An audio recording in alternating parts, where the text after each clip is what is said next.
पिछली बार हमने देखा था कि सुबारू रैंतारो को वागुरी के बर्थडे के बारे में बताती है, जिसके बाद रैंतारो सोच में पड़ जाता है कि आखिर वो वागुरी को क्या गिफ्ट दे जिससे वो खुश हो जाए। अगले दिन स्कूल में भी रैंतारो यही सोच रहा होता है। वो बताता है कि उसने आज तक किसी का भी बर्थडे सेलिब्रेट नहीं किया है, तो मैं कंफ्यूज हूँ कि वागुरी को क्या गिफ्ट दूं। मुझे तो बस यही पता है कि वागुरी को केक बहुत पसंद है। फिर वो वागुरी के स्कूल की तरफ देखकर सोचता है कि मैं तो अभी तक वागुरी के बारे में कुछ भी नहीं जानता हूँ। वैसे मैं उसके बारे में पहले भी जानना चाहता था, पर मेरी कभी हिम्मत नहीं हुई, इसलिए अब मेरे लिए उसे जानना बहुत जरूरी है। वो ये सब सोच ही रहा होता है कि तभी अचानक उसकी टीचर उसे बोलने लगती है और कहती है, रैंतारो तुम्हारा ध्यान कहाँ है। रैंतारो ये सुन के झट से खड़ा हो जाता है और उनसे माफी मांगने लगता है। तब टीचर उसे बुक पढ़ने के लिए बोलती है, जिसके बाद रैंतारो ओसामी को जगाने लगता है, क्योंकि ओसामी तो वहाँ पर मस्त सो रहा होता है। इसके अगले सीन में हम रैंतारो का घर देखते हैं। रैंतारो अपनी मम्मी से पूछता है, मम्मी यहाँ कोई अच्छी सी केक की शॉप के बारे में कुछ पता है क्या? उसकी मम्मी तो ये सुन के काफी भड़क जाती है और कहती है, रैंतारो क्या तुम अब हमारे केक खाकर बोर हो गए हो? रैंतारो कहता है, नहीं मम्मी, मेरा ऐसा कोई मतलब नहीं था। फिर वो कहता है, असल में वागुरी हमेशा ही हमारी शॉप से केक्स खरीदती है, तो मैंने सोचा मैं उसके बर्थडे के लिए कहीं दूसरी जगह से केक ले लेता हूँ। उसकी मम्मी सरप्राइज होकर कहती है, क्या तुम वागुरी का बर्थडे सेलिब्रेट करने वाले हो? रैंतारो कहता है, इसमें प्रॉब्लम क्या है? वैसे भी हम सब दोस्त हैं, तो ये तो नॉर्मल सी बात है। उसकी मम्मी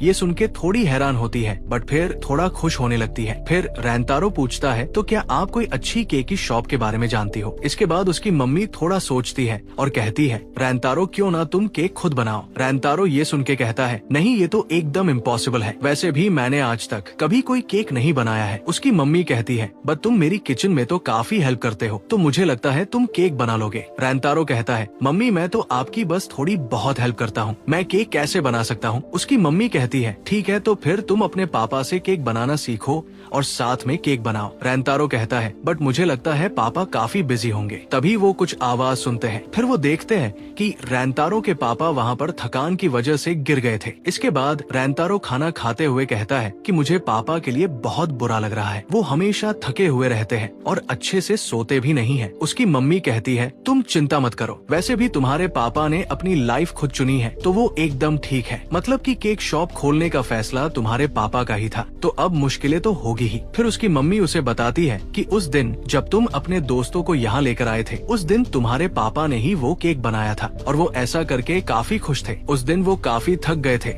इसलिए ऐसे फेस के साथ वो तुम्हारे दोस्तों से नहीं मिलना चाहते थे। सच में रैंतारो के पापा थके हुए काफी डरावने लग रहे थे, इसलिए वो उस दिन रैंतारो के दोस्तों से नहीं मिल रहे थे। उसकी मम्मी कहती है, क्या आप थोड़ा ब्रेकफास्ट करेंगे? उसके पापा इसके लिए हाँ करते हैं। तभी रैंतारो अपने पापा की तरफ देखकर उस दिन वाली बात सोचने लगता है। उस दिन रैंतारो अपने पापा के पास जाता है और उनसे उस केक के लिए शुक्रिया करता है और कहता है, मेरे सभी दोस्तों को आपका बनाया हुआ केक बहुत पसंद आया। उसके पापा ये सुन के मुस्कुराने लगते हैं। फिर सीन प्रेजेंट में आता है। रैंतारो अपने पापा से कहता है, पापा क्या आप मुझे केक बनाना सिखा सकते हैं? असल में मैं अपने एक दोस्त का बर्थडे सेलिब्रेट करना चाहता हूँ। मुझे पता है आप बिजी हो, लेकिन फिर भी क्या आप मुझे केक बनाना सिखा देंगे? फिर उसका पापा कहता है, तो बताओ तुम कैसा केक बनाना चाहते हो? रैंतारो को समझ नहीं आता कि वो क्या पूछ रहे हैं। फिर वो कहते हैं, मेरा मतलब जब वो केक खाएं तो तुम उन्हें कैसा फील करवाना चाहते हो? तब रैंतारो कहता है, मुझे इसके बारे में कोई आइडिया नहीं है। उसके पापा कहते हैं, तुम कहीं वागुरी के लिए तो केक नहीं बनाना चाहते? अगर ऐसा है तो तुम ये सोचो कि उसके लिए सबसे इम्पोर्टेंट चीज क्या है। तब रैंतारो वागुरी के बारे में सोचने लगता है और कहता है, वो हमेशा मुझसे खुश होकर बात करती है, इसलिए मैं चाहता हूँ कि जब वो केक खाए तो वो एकदम खुश हो जाए और कहे कि मैंने ऐसा केक पहले कभी नहीं खाया। ये सुन के उसके पापा कहते हैं, ठीक है तो फिर मुझे बताओ उसका बर्थडे कब है? रैंतारो उन्हें बताता है कि 22 तारीख को है, जो कि 2 वीक्स के बाद है। तब उसके पापा कहते हैं, ठीक है तो फिर तुम उस दिन तक केक बनाने की प्रैक्टिस करोगे। वो कहते हैं, अगर तुम मुझसे सीख रहे हो तो मैं चाहता हूँ कि तुम एकदम परफेक्ट केक बनाओ, मैं नहीं चाहता कि तुम आधे मन से केक बनाओ। रैंतारो कहता है, ठीक है पापा,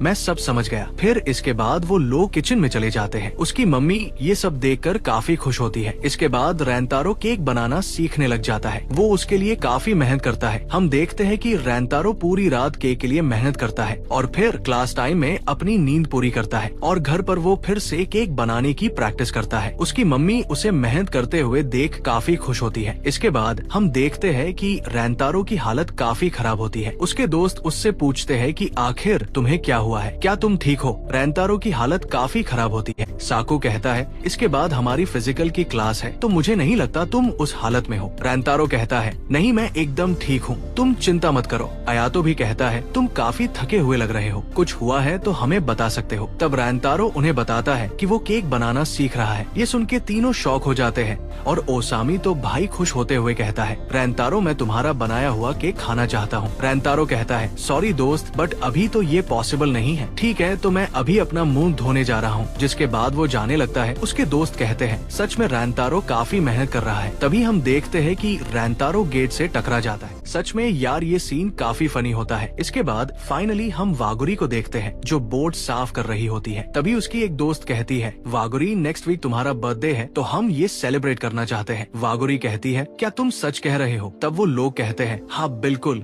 और वैसे भी तुम हमारी पढ़ाई में काफी हेल्प करती हो तो हम तुम्हारा शुक्रिया करना चाहते हैं, और तुम्हारा बर्थडे भी वेकेशन के पहले दिन ही है तो हम खूब मजे करेंगे। तभी सुबारू उनसे कहती है, सॉरी मैं थोड़ी सेल्फिश बन रही हूँ पर हमारा उस दिन का कुछ प्लान है, इसलिए क्या हम बर्थडे के अगले दिन ये सेलिब्रेट कर सकते हैं? वो लड़की कहती है, हमें इससे कोई दिक्कत नहीं है अगर वागुरी भी यही चाहती है तो। तब वागुरी कहती है, ठीक है मुझे भी इससे कोई दिक्कत नहीं है। इसके बाद सब लोग ऐसा करने के लिए मान जाते हैं। वागुरी इसके लिए सभी को धन्यवाद करती है और भाई उसके क्यूट चेहरे को देखकर सब लड़कियां काफी खुश हो जाती है और उसे गले लगा लेती है और कहती है, वागुरी तुम कितनी क्यूट हो, हम खुश है कि तुम हमारी दोस्त हो। इसके बाद हम रैंतारो को देखते हैं जो आते ही बेड पर लेट जाता है। फिर वो अपना फोन चेक करता है जिसमें सुबारू का मैसेज आया होता है। वो उसे बताती है कि 22 तारीख को हम बर्थडे सेलिब्रेट करने वाले हैं। जिसे पढ़कर रैंतारो कहता है, अरे नहीं, मैंने अभी तक वागुरी से तो इस बारे में कुछ भी बात नहीं की है। इसके बाद वो वागुरी को मैसेज करता है और उससे पूछता है, क्या तुम 22 तारीख को फ्री रह सकती हो? वागुरी उसके मैसेज को पढ़ के थोड़ी हैरान हो जाती है और शर्माने लगती है। तभी एक और मैसेज आता है। रैंतारो पूछता है, अगर तुम उस दिन फ्री नहीं हो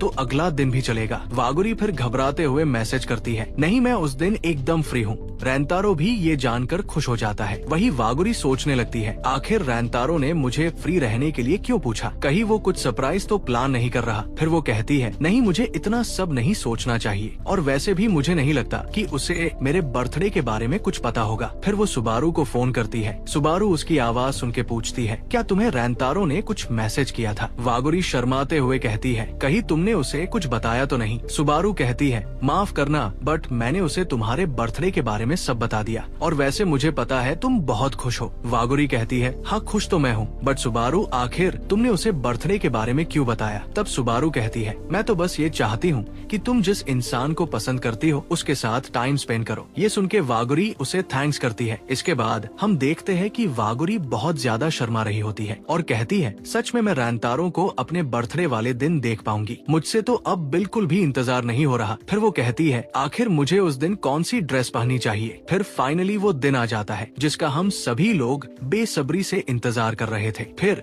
हम रैंतारो को देखते हैं जो काफी मन लगाकर केक बना रहा होता है। फिर फाइनली जब केक बन के रेडी हो जाता है तो वो अपने पापा से पूछता है, तो बताओ पापा कैसा बना है? उसका पापा कहता है, हाँ तुमने काफी अच्छा केक बनाया है। रैंतारो ये सुन के काफी खुश होने लगता है। तब उसकी मम्मी कहती है, ठीक है रैंतारो तुम जाकर रेडी हो जाओ, तब तक मैं केक को पैक कर देती हूँ। रैंतारो अपने पापा को थैंक्स बोल के वहाँ से चला जाता है। फिर उसके पापा कहते हैं, मैं बहुत खुश हूँ कि रैंतारो आजकल काफी खुश रहने लग गया है। इसके बाद हम रैंतारो को देखते हैं जो केक को देखकर अपने मन में सोच रहा होता है, पता नहीं ये अच्छा भी है या नहीं, मुझे तो बहुत घबराहट हो रही है। फिर वो कहता है, मैं यहाँ थोड़ा जल्दी आ गया ताकि मैं थोड़ा अपने आप को मेंटली प्रिपेयर कर सकूं। तभी वो देखता है कि वागुरी उससे पहले ही वहाँ पर आ चुकी थी और सच में यार उसने जो ड्रेस पहना था उसमें वो काफी क्यूट लग रही थी। रैंतारो उसके पास जाता है और कहता है, मैंने तुम्हें इंतजार तो नहीं करवाया ना? वागुरी कहती है, नहीं मैं बस अभी आई थी। फिर रैंतारो उसे बर्थडे विश करता है। वागुरी शर्माते हुए उसे थैंक्स करती है। इसके बाद रैंतारो उसे वो केक देता है और कहता है, मुझे अच्छा लगेगा अगर तुम मेरी तरफ से ये गिफ्ट एक्सेप्ट करो। वागुरी उसे लेकर काफी खुश हो जाती है और कहती है, क्या मैं इसे अभी खोल के देख सकती हूँ? रैंतारो कहता है, नहीं, तुम्हें इसे घर पे खोलना चाहिए, वैसे भी इसमें बस केक है। वागुरी तो वहाँ केक का नाम सुनते ही एकदम एक्साइटेड हो जाती है। फिर वो कहती है, अब तो मुझसे बिल्कुल भी इंतजार नहीं होगा, चलो हम कहीं बैठने की जगह देखते हैं। फिर वो एक पार्क में आ जाते हैं। वो उसे बताती है कि मैं इस पार्क में सुबारू के साथ खेला करती थी, ये मेरी सबसे पसंदीदा जगह है और मैं हमेशा से ही ये जगह तुम्हें दिखाना चाहती थी। फिर इसके बाद वो लोग एक जगह बैठ जाते हैं। वागुरी वो केक देखकर काफी खुश हो जाती है। सच में रैंतारो ने केक काफी सुंदर बनाया था। वागुरी कहती है, ये तो बहुत शानदार केक है, क्या ये शॉप का नया आइटम है? तब रैंतारो थोड़ा घबराते हुए कहता है, नहीं, ये केक मैंने बनाया है। वैसे भी तुम हमेशा हमारी शॉप से केक खरीदती हो, इसलिए अगर मैं तुम्हारे इतने स्पेशल दिन पर भी तुम्हें वही केक देता तो ये बिल्कुल भी अच्छा नहीं लगता। मैं चाहता था कि तुम कुछ अलग फील करो, इसलिए मैंने केक बनाने का डिसाइड किया। वागुरी उसकी ये बात सुन के थोड़ा इमोशनल होने लगती है। फिर रैंतारो उससे कहता है, सच कहूँ तो मैंने पहली बार केक बनाया है तो मैं थोड़ा नर्वस हूँ। तभी वागुरी कहती है, रैंतारो, क्या मैं तुम्हें आज रात को कॉल कर सकती हूँ? रैंतारो ये सुन के थोड़ा शॉक हो जाता है और कहता है, ठीक है, मुझे कोई प्रॉब्लम नहीं है, जिससे वागुरी काफी खुश हो जाती है। इसके बाद दोनों एक दूसरे को बाय बोलते हैं। इसके बाद रैंतारो वागुरी को जाते हुए देखकर सोचता है, मैं खुश हूँ कि उसने स्माइल किया। इसके बाद हम वागुरी को देखते हैं जो केक को लगातार देखे जा रही थी। वो कहती है, अभी तक कोई भी नहीं आया है तो मैं एक बाइट तो ले ही सकती हूँ। फिर वो केक की फोटो लेते हुए कहती है, वैसे भी आज मेरा बर्थडे है तो कोई प्रॉब्लम नहीं है। फिर वो थोड़ा केक अपने लिए ले लेती है और फिर वो रैंतारो की बातों को याद करते हुए केक खाने लगती है, जो उसे काफी पसंद आता है। इसके बाद हमें रैंतारो का घर दिखाया जाता है। रैंतारो इस टाइम पर टीवी देख रहा होता है। रैंतारो की मम्मी उसके पापा से कहती है, तुम्हें क्या लगता है सब ठीक रहा होगा? वैसे भी उसके फेस को देखकर मुझे तो नहीं लगता है। तब उसका पापा कहता है, ये तो एकदम मेरे जैसा दिख रहा है। तभी रैंतारो के पास एक मैसेज आता है और वो वहाँ से गिरते पड़ते हुए जाने लगता है। ये देखकर उसकी मम्मी कहती है, इस लड़के को देखकर कोई भी आसानी से समझ जाएगा कि किसका मैसेज आया है। वही रैंतारो अपना फोन देखकर सोचता है, पता नहीं उसे वो केक पसंद आया कि नहीं। फिर वो मैसेज देखता है जिसमें वागुरी कॉल करने के लिए पूछती है। रैंतारो उसे कॉल करने के लिए हाँ कर देता है। मैसेज भेजते ही वागुरी उसे कॉल कर देती है। रैंतारो उससे केक के बारे में पूछता है। तब वागुरी कहती है, सच में केक तो काफी शानदार था, मुझे बहुत टेस्टी लगा। रैंतारो को ये सुन के थोड़ी राहत मिलती है, क्योंकि बेचारा सुबह से परेशान था कि वागुरी को केक पसंद आएगा कि नहीं। वागुरी कहती है, जब मैंने केक को खाया तो उसका टेस्ट सच में मेरे दिल को छू गया। फिर वो कहती है, रैंतारो, तुम्हारा केक मेरी फैमिली ने भी टेस्ट किया था। ये सुन के रैंतारो थोड़ा सरप्राइज हो जाता है। तब वागुरी कहती है, घबराओ मत, उन्हें भी तुम्हारा केक काफी टेस्टी लगा। रैंतारो कहता है, मुझे खुशी है कि उन्हें वो पसंद आया। फिर वागुरी कहती है, मेरे छोटे भाई ने तो आधा केक खा लिया था, इसलिए मुझे बस थोड़ा सा ही केक मिला। रैंतारो हंसते हुए कहता है, कोई बात नहीं, मैं तुम्हारे लिए एक और बना दूंगा। वागुरी ये सुन के काफी खुश हो जाती है। फिर वो उसे आज के लिए शुक्रिया करती है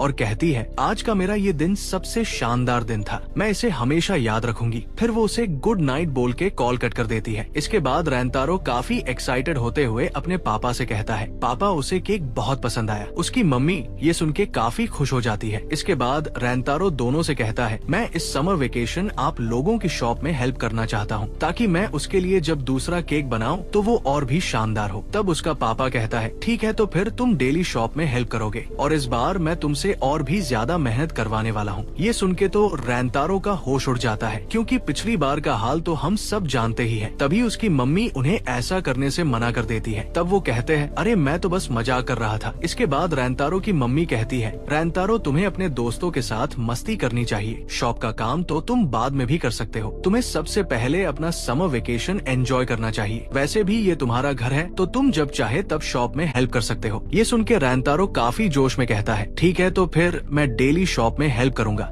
जब तक मेरा कोई घूमने का प्लान ना हो। फिर रैंतारो और उसके पापा केक के बारे में बात करने लगते हैं। उसकी मम्मी रैंतारो को हंसते हुए देख सोचती है, अब रैंतारो काफी खुश रहने लग गया है, इसलिए मुझे उसके दोस्तों को शुक्रिया करना चाहिए, खासकर वागुरी का। इसी के साथ ये एपिसोड यही खत्म हो जाता है। आपको आज का एपिसोड कैसा लगा कमेंट में जरूर बताना। तो मिलते हैं आप लोगों से इसके अगले एपिसोड में, तब तक के लिए गुड बाय।